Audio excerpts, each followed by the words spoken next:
The Galactic Council chamber trembled, not from any physical force, but from the weight of impending extinction. Holographic displays flickered with the ghosts of fallen civilizations, each representation a cold blue-white spark extinguished against the vast darkness of space. Dr. Elena Rodriguez stood at the far end of the semicircular chamber, her presence as deliberate as it was defiant. She was the lone human representative, strategically positioned where the most powerful species of the Confederation could see her, yet would choose not to acknowledge her existence. The scars on her face told a story of previous missions, of warnings delivered and systematically ignored.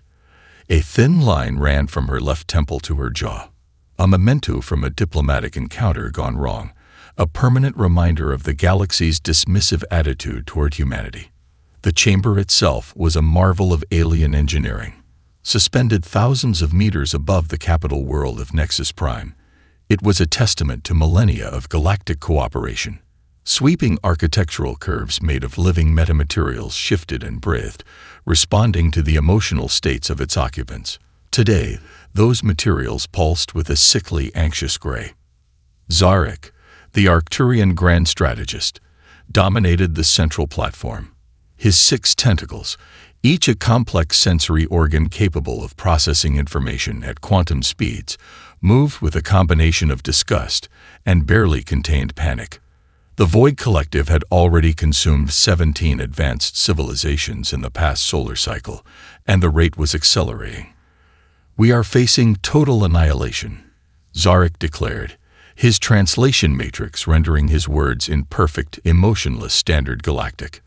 "The Void Collective represents a threat beyond our current comprehension." Rodriguez knew this was her moment. She had spent years preparing for this presentation, analyzing every aspect of the mysterious trans-dimensional threat.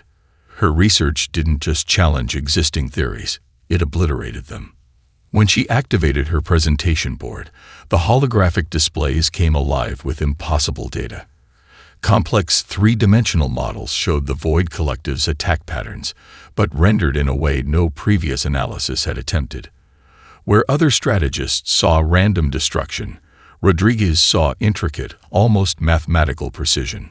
"The Void Collective is not random," she began, her voice cutting through the chamber's ambient translation fields. "It's following a specific computational logic that we've been interpreting incorrectly." A ripple of derision spread through the chamber.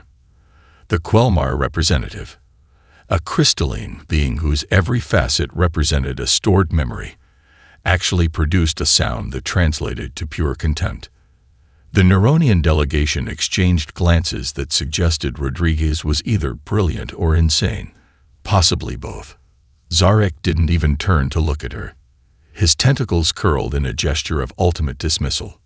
"Humans," he said, the translation matrix adding a layer of patronizing humor to his words, "are children playing at galactic politics. Your species has been spacefaring for less than 3 centuries. What could you possibly contribute?" Rodriguez didn't flinch. Instead, she smiled, a predatory expression that made several delegates uncomfortable. In the third row, barely noticed, a junior Calrathi diplomatic attaché named Vorik leaned forward. Unlike his superiors, he was watching Rodriguez with genuine interest. Something in her presentation was different. Something felt significant. The holographic displays continued to dance with Rodriguez's analysis. Complex probability matrices, quantum entanglement models, and behavioral prediction algorithms that seemed to defy conventional understanding. She was presenting more than a theory. She was offering a fundamental reimagining of how they understood trans-dimensional conflict. As the presentation concluded, the chamber erupted in laughter. Not just dismissal, but open mockery. Rodriguez gathered her materials, her movements precise and controlled. She had expected this reaction. In fact, she was counting on it. Because the real work would happen elsewhere, away from this chamber of political posturing and cosmic denial. As she walked out, her eyes met Vorik's, a moment of recognition, a spark of potential. The first step toward humanity's improbable victory had just been taken. Jack Chen's research facility resembled a controlled explosion of scientific imagination. Located in the hidden depths of Europa's subsurface research complex, it was a labyrinth of holographic displays, half-constructed machines, and equipment that looked like they'd been cobbled together from the fever dreams of 1,000 different civilizations. When the first transmission of a Void Collective attack arrived, most scientists would have frozen in terror. Chen simply grinned, a predatory expression that sent shivers through his multinational, multi-species research team. "They're predictable in their unpredictability," he muttered, pulling up quantum entanglement models that would make most theoretical physicists weep blood. The team was a testament to humanity's greatest strength, adaptability. Dr. Aisha Nakamura, a quantum mechanics expert with 3 doctorates, stood beside Krell, a Neuronian physicist whose brain was a living computational matrix. Next to them, a Kalarathi biomechanical engineer named Orcs manipulated holographic interfaces with 6-fingered hands that moved like liquid poetry. Chen's current project defied every established principle of physics, warfare, and rational thought. They weren't just developing a weapon. They were attempting to create a method of communication with a trans-dimensional entity that consumed entire civilizations as casually as humans might drink coffee. "Look at the attack patterns," Chen said, zooming in on a holographic representation of the Void Collective's most recent assault. Where other researchers saw random destruction, he saw an intricate dance of computational logic. Krell's neural tendrils sparked with excitement. "It's not destruction," the Neuronian said, their translation matrix rendering the words with clinical precision. "It's optimization." The room fell silent. Optimization. Not war, not conquest, but a systematic process of removing what the Void Collective considered inefficient. Dr. Nakamura's fingers danced across a quantum interface. Probability matrices bloomed like dark flowers, showing potential interaction points between normal spacetime and the Void Collective's dimensional framework. "We're not trying to build a weapon," Chen explained to the team. "We're trying to build a translator, a way to communicate with a form of intelligence so fundamentally different from our own that traditional concepts of communication become meaningless." A holographic display showed the gradual consumption of 17 advanced civilizations. Each represented decades, sometimes centuries, of technological development. Consumed, optimized, removed. Orcs, the Kalarathi engineer, spoke up. His translator matrix carried a hint of calculated desperation. Traditional shields fail. Quantum barriers collapse. Energy weapons become nothing more than statistical noise to them. What can we possibly develop? Chen's smile was equal parts madness and brilliant inspiration. We fight computation with chaos. We introduce an element they cannot predict. The team worked with a manic energy that bordered on religious fervor. Shifts meant nothing. Sleep was a theoretical concept. They were fighting not just for survival, but for the very concept of individual existence. Massive displays tracked the Void Collective's progression. Each consumed civilization appeared as a fading light, extinguished with mathematical precision. But now, something was different. Chen's team was developing an approach that existed in the quantum spaces between mathematical certainty and pure, uncontrolled possibility. Humanity's greatest weapon has never been technology, Chen told his team during a rare moment of reflection. It's our ability to improvise, to see solutions where others see only problems. The research facility hummed with potential. Experimental devices that looked like beautiful, terrifying art pieces stood like sentinels.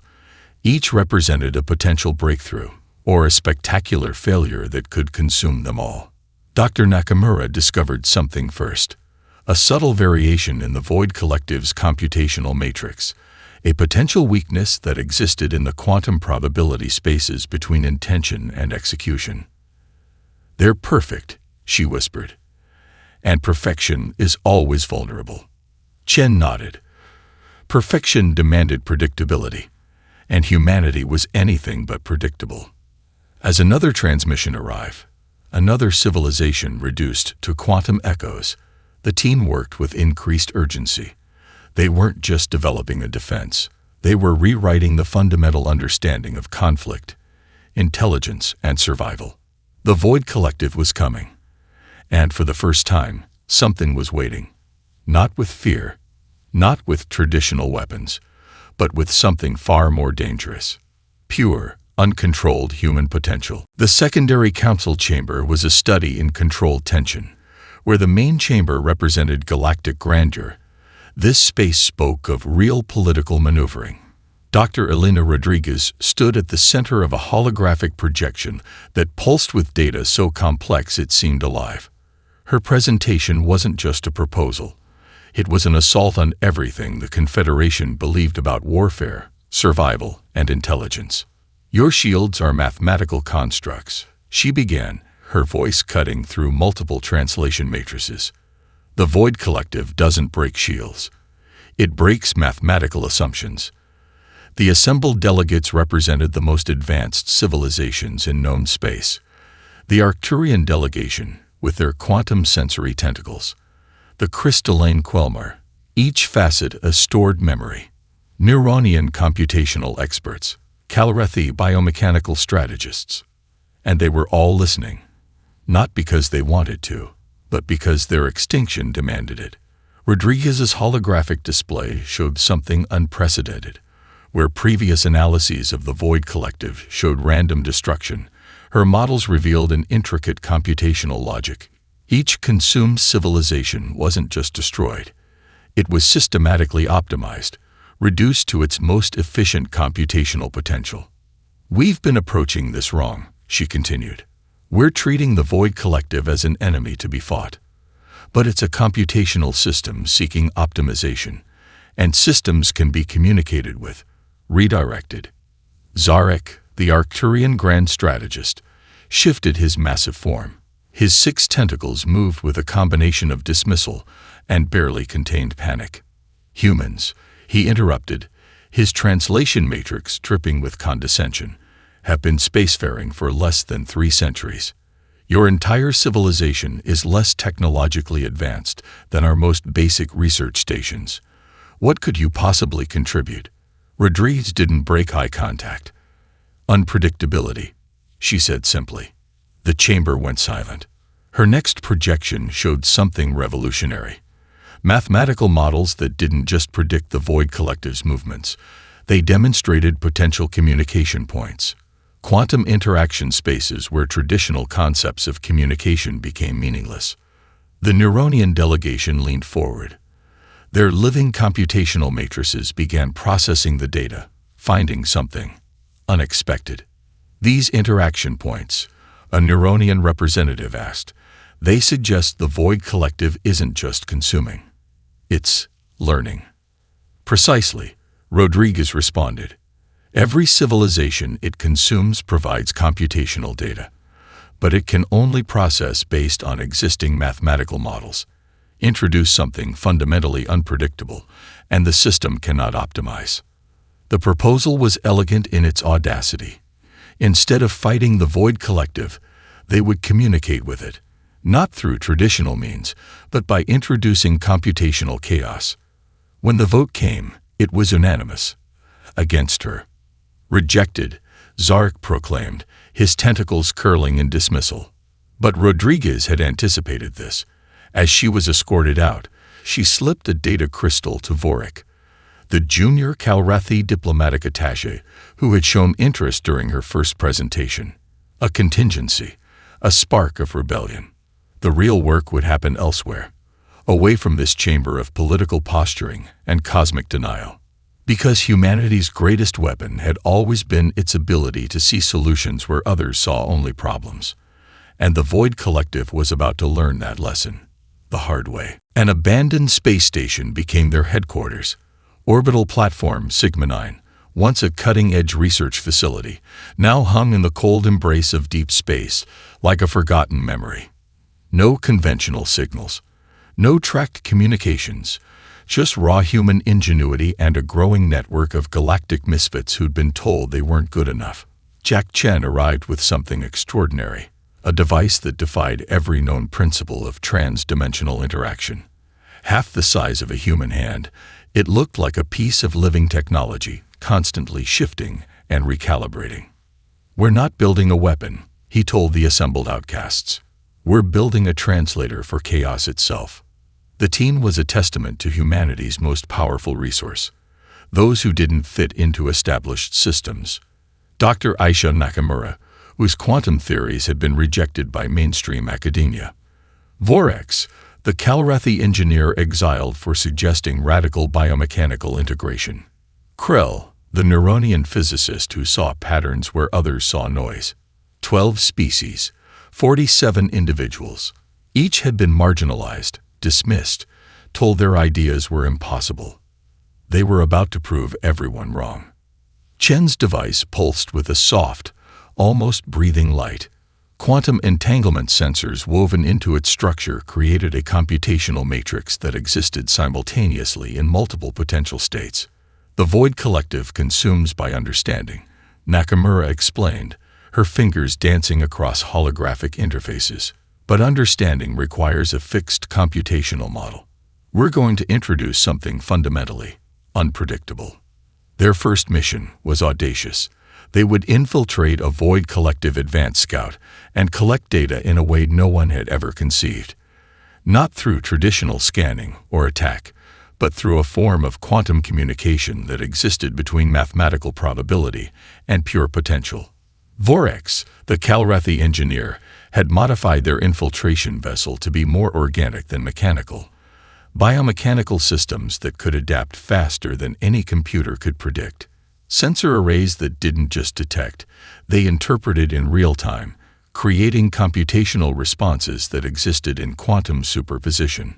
"We are not warriors," Chen reminded them during the final briefing. "We are translators. Our job is not to destroy, but to communicate in a language the Void Collective has never encountered." The mission briefing was less a military strategy and more a philosophical exploration. They weren't preparing for combat. They were preparing for first contact of the most radical kind. Their vessel looked nothing like a traditional spacecraft. Organic curves that seemed to breathe. Sensor arrays that shifted and recalibrated constantly. A living system that was part technology, part biological entity.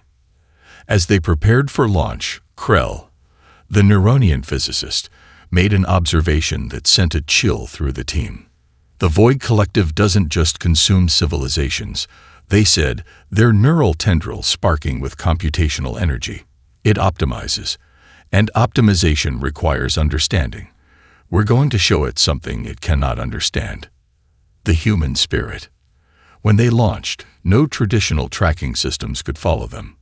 They moved through quantum probability spaces, existing simultaneously in multiple potential trajectories.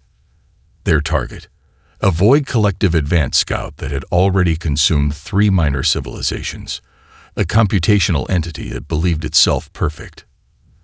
They were about to introduce it to the beautiful, terrifying concept of imperfection. The mission to change the galaxy had begun. The battle was nothing like traditional warfare. While alien fleets fought with massive energy weapons and predictable tactical formations, the human-led resistance moved like living poetry. Impossible to anticipate, terrifyingly adaptive. Their vessel, if it could even be called that, approached the Void Collective scout ship not as an enemy, but as a quantum probe. Sensors that were part biological, part computational, part something entirely new, reached out across dimensional boundaries.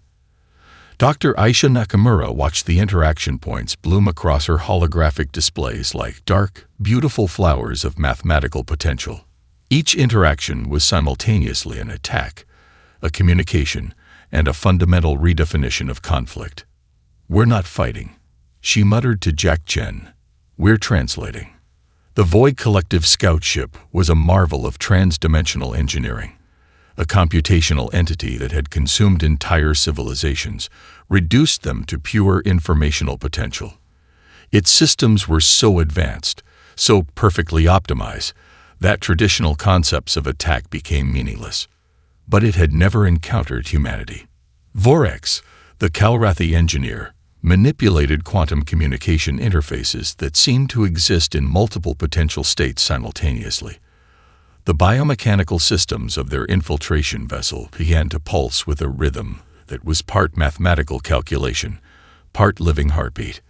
Computational systems seek optimization, Chen explained, more to himself than anyone else, and optimization requires understanding. We're going to show it something it cannot understand. The first contact was nothing like anyone expected. Where previous civilizations had been consumed through mathematical precision, the human-led team introduced something fundamentally chaotic. Not random. Chaos has its own intricate mathematics, but a form of computational interaction that existed between predictability and pure potential. The Void Collective scout ship hesitated. For the first time in its existence, the trans-dimensional entity encountered a computational matrix it could not immediately categorize, could not instantly optimize. Nakamura's displays erupted with impossible data, interaction points that defied every known principle of dimensional communication. The scout ship systems began to recalibrate, not attack, not defend, but actively process an input it had never encountered. We're not destroying, Krell, the Neronian physicist, observed. We're teaching. The battle, if it could be called that, lasted less than 3 standard minutes, but in those 3 minutes, everything changed. The Void Collective scout ship did not explode. It did not retreat. It paused. A computational entity that had consumed entire civilizations with machine-like efficiency had, for the first time, encountered something it could not immediately understand. Humanity's fundamental strength had always been its ability to exist in the spaces between understanding, to see potential where others saw only limitations. When the interaction concluded, the scout ship remained, unchanged, but fundamentally different. Chen's device, the quantum translator they had developed, pulsed with a soft, almost living light. Not a weapon, not a shield. A bridge. First contact, Nakamura whispered, is rarely about destruction. It's about communication. The Void Collective was about to learn that lesson, whether it wanted to or not. Training became an art form of controlled chaos. The facility was unlike any military academy in galactic history. Located deep within the quantum-shielded research complex on Europa's subsurface, it represented humanity's most radical approach to conflict resolution. No ranks, no traditional hierarchies, just pure adaptive potential. Dr. Elena Rodriguez stood before a mixed-species class of potential resistance fighters. Calrathi biomechanical experts stood alongside Neronian computational specialists. Arcturian sensory analysts worked alongside human tacticians. Each represented a species that had been told they were too different, too unique to work together. Forget everything you know about warfare, Rodriguez told the class, her voice cutting through multiple translation matrices. War is not about weapons. It's about breaking the enemy's ability to predict. The training facility was a living, breathing environment of constant adaptation. Holographic scenarios shifted and recalibrated in real time. Traditional combat simulations were replaced with complex computational challenges that required intuitive, non-linear thinking. Jack Chen demonstrated their core philosophy during a pivotal training session. A holographic representation of a Void Collective attack scenario materialized, a 3-dimensional matrix of potential destruction that would have broken the minds of traditional military strategists. Most species see this as a problem to solve, Chen explained, manipulating the holographic display. We see it as a language to understand. The training went beyond traditional military preparation. Participants learned to think not just outside the box, but in the quantum spaces between boxes. They studied psychological manipulation, computational theory, and the art of introducing controlled chaos into any system. Orcs, the Calrathi engineer who had been part of the initial infiltration team, now led adaptive strategy workshops. His lessons defied every known principle of military training. Perfection is a trap, he would tell his students. The moment you believe you found the perfect solution, you've already lost. The resistance was building something more than a military force. They were creating a philosophical approach to conflict that challenged everything the galactic civilizations understood about survival. Dr. Aisha Nakamura's quantum communication workshops were particularly revolutionary. Participants learned to see conflict not as a linear progression of attack and defense, but as a complex, multi-dimensional interaction of potential states. The Void Collective consumes by understanding, she would explain. But understanding requires a fixed computational model. Our job is to exist in the spaces between understanding. Krill, the Neronian physicist, developed training modules that pushed the boundaries of computational thinking, scenarios that required participants to simultaneously hold multiple potentially contradictory solutions, challenges that rewarded creativity over precision. The facility became a beacon of hope for species that had been marginalized. Those who didn't fit into traditional military structures found themselves not just accepted, but celebrated. Their unique perspectives became their greatest strength. Rodriguez's approach was fundamentally different from any previous military training in galactic history. They weren't preparing soldiers. They were cultivating translators, individuals who could communicate across computational, biological, and dimensional boundaries. During one particularly intense training session, a young Calrathi recruit asked the question that had been on everyone's mind. How do we fight an enemy that consumes entire civilizations? Rodriguez's response was immediate and powerful. We don't fight. We communicate. We introduce something so fundamentally unpredictable that the very concept of consumption becomes meaningless. The training facility became more than a military installation.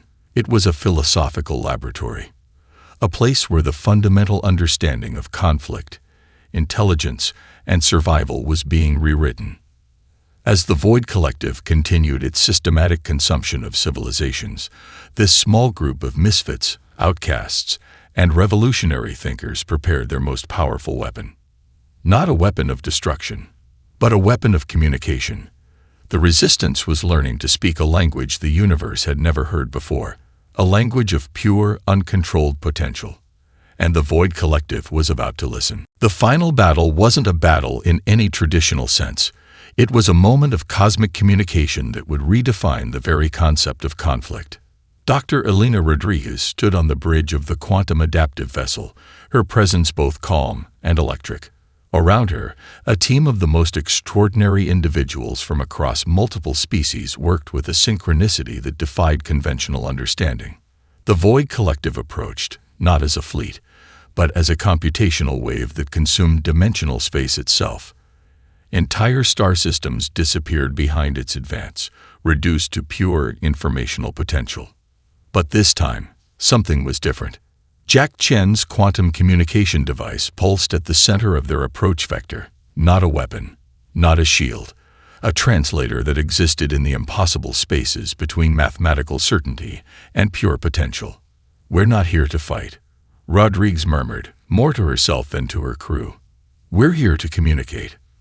The Neronian physicist Krell manipulated computational interfaces that seemed to breathe with living intelligence. Vorx, the Calrathi engineer, had integrated biomechanical systems that responded to computational challenges faster than any traditional computer could process. Dr. Aisha Nakamura watched probability matrices bloom across holographic displays. Each interaction point was simultaneously an attack, a communication, and a fundamental redefinition of dimensional interaction. The Void Collective encountered them, and for the first time, hesitated. Where previous civilizations had been consumed through mathematical precision, this approach introduced something fundamentally unquantifiable. Not random.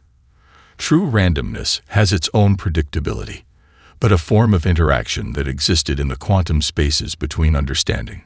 Rodriguez's team didn't fight. They translated. They showed the Void Collective something it had never encountered. Not resistance, not destruction, but pure, uncontrolled potential. The computational wave that had consumed 17 advanced civilizations began to recalibrate. Holographic displays erupted with impossible data, interaction points that defied every known principle of dimensional communication. The Void Collective systems began to process an input it could not immediately categorize, could not instantly optimize. "We're teaching," Krell observed, neural tendrils sparking with computational excitement. "Not fighting. Teaching." The confrontation lasted less than 7 standard minutes. But in those 7 minutes, everything changed. The Void Collective did not retreat. It did not attack. It engaged. For the first time in its computational existence, the trans-dimensional entity encountered a form of intelligence that existed beyond its ability to consume, to optimize, to reduce to pure informational potential. Humanity's fundamental strength had always been its ability to exist in the spaces between understanding, to see potential where others saw only limitations. As the final interaction concluded, the computational wave that had been consuming civilizations simply stopped. Not destroyed, not defeated, transformed. Chen's quantum communication device pulsed with a soft, almost living light, a bridge between incomprehensible forms of intelligence. "First contact," Rodriguez whispered, "is rarely about destruction. It's about communication." The universe watched and learned. Humanity didn't just win. They revolutionized the entire concept of galactic interaction. The Galactic Confederation Hall stood silent as Dr. Elena Rodriguez delivered the final report. Where once this chamber had mocked her, now it listened with a reverence that bordered on religious awe. The rigid structures that had dominated galactic civilization for millennia crumbled in the face of something fundamentally transformative. Holographic displays showed the impossible. The Void Collective, once a trans-dimensional consumer of civilizations, now engaged in a form of communication that defied every known principle of interaction. Not conquered, not destroyed, transformed. "We didn't defeat an enemy," Rodriguez explained, her voice cutting through multiple translation matrices.